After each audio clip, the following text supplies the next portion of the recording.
அஸ்ஸலாமு அலைக்கும். எல்லோரும் எப்படி இருக்கீங்க? நல்லா இருக்கீங்களா? எல்லாம் நல்லா இருக்கேன்னு நம்புகிறேன். நாங்களும் நல்லா இருக்கோம், அல்ஹம்துலில்லாஹ். இப்போ நம்ம என்ன பார்க்க போகிறோம்னா மீன் குழம்பு. இது நகர மீன் குழம்பு எப்படி செய்யணும்னு பார்க்கலாம். வாங்க வீடியோக்குள்ளே போகலாம்.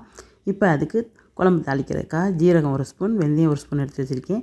வெங்காயம், தக்காளி, பச்சை மிளகாய் நறுக்கி வச்சுருக்கேன். வாங்க இப்போ அடுப்பு ஒரு சட்டி வச்சுருக்கேன். அதில் எண்ணெய் சேர்த்துக்குவோம். எண்ணெய் காயட்டும்.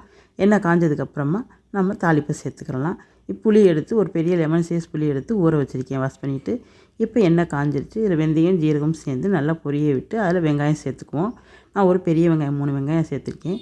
இப்போ ஒரு 5 பச்சை மிளகா இது எல்லாத்தையும் சேர்த்து நல்லா வதக்கிக்கிறோம். வதங்கினதுக்கப்புறமா தக்காளி, நான் பெரிய தக்காளி 2 தக்காளி எடுத்து வச்சுருக்கேன், அதையும் சேர்த்து நல்லா வதக்கிக்கிறோம். இது நல்லா வதங்கட்டும். நல்லா வதங்க விட்டு பார்க்கலாம். பாருங்கள், நல்லா வதங்கிருச்சு. இப்போ இதில் 1/2 ஸ்பூன் மஞ்சத்தூள் அதை சேர்த்து வதக்கிக்கிடலாம். அதுக்காக மல்லித்தூள் 2 ஸ்பூன் மல்லித்தூள் சேர்த்துக்குவோம். அது மிளகாத்தூள் 1 ஸ்பூன் மிளகாத்தூள் சேர்த்துக்கிடலாம். இது எல்லாத்தையுமே சேர்த்து நல்லா தீயை சிம்மில் வச்சு நல்லா வதக்கி விட்டுக்குவோம். கறியிடக்கூடாது. அதனால் நல்லா சிம்மில் வச்சு நல்லா வதக்கி விட்டு அந்த புளி ஊற வச்சதை எடுத்து கரைச்சிட்டு அந்த புளி தண்ணியை சேர்த்துக்குவோம். புளி தண்ணியை சேர்த்துட்டு பத்தாததுக்குன்னு சும்மா தண்ணி சேர்த்துக்கலாம்.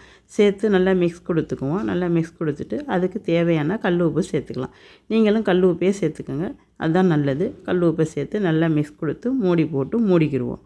மூடி போட்டு மூடி வச்சு நல்லா கொதிக்கட்டும். கொதிக்க விட்டு பார்க்கலாம். இப்போ பாருங்கள், குழம்பு நல்லா கொதித்து வந்துருச்சு. பாருங்கள், நல்லா கொதிச்சிருச்சு.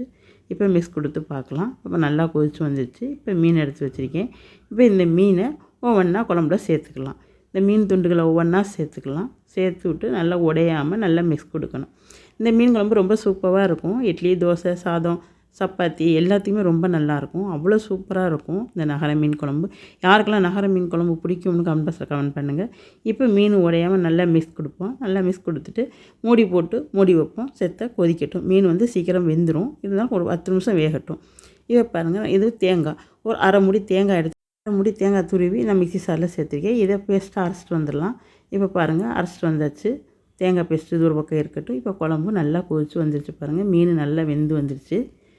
மீன் எல்லாமே நல்லா வெந்துருச்சு. இப்போ இதில் அரைச்சி வச்ச தேங்காய் பேஸ்ட்டை சேர்த்துக்கலாம். தேங்காய் பேஸ்ட்டை சேர்த்து அந்த மிக்ஸியும் தண்ணி அலசி சேர்த்துக்கிடுவோம். அலசி சேர்த்து நல்லா மிக்ஸ் கொடுத்துக்கலாம். தேங்காயை நல்லா மிக்ஸ் கொடுத்து மல்லித்தலை தேவையான அளவு மல்லித்தலை தூவிக்கிடுவோம். மல்லித்தலையை தூவி மூடி போட்டு மூடிக்கிடுவோம். ஒரு 5 நிமிஷம் இருக்கட்டும் சிம்மில். அப்புறம் பார்க்கலாம். இப்போ மூடி போட்டு மூடியாச்சு. இப்போ பாருங்கள், குழம்பு ஓப்பன் பண்ணியாச்சு. மீன் குழம்பு ரொம்ப சூப்பராக ஜம்முன்னு வந்துடும். பாருங்கள், ஒரு 2 நிமிஷம் இருக்கட்டும். இப்போ 2 நிமிஷம் ஆச்சு. பாருங்கள், அடுப்பை அமர்த்தியாச்சு. ரொம்ப சூப்பராக ஜம்முன்னு இருக்குது மீன் குழம்பு. ரொம்ப நல்லாயிருக்கு. இது எல்லாருக்குமே பிடிக்கும். பிடிச்சிருந்தா கமெண்ட் பண்ணுங்கள் எப்படி இருந்துச்சுன்னு. அடுத்த ஒரு வீடியோவில் பார்க்கலாம். பாய்.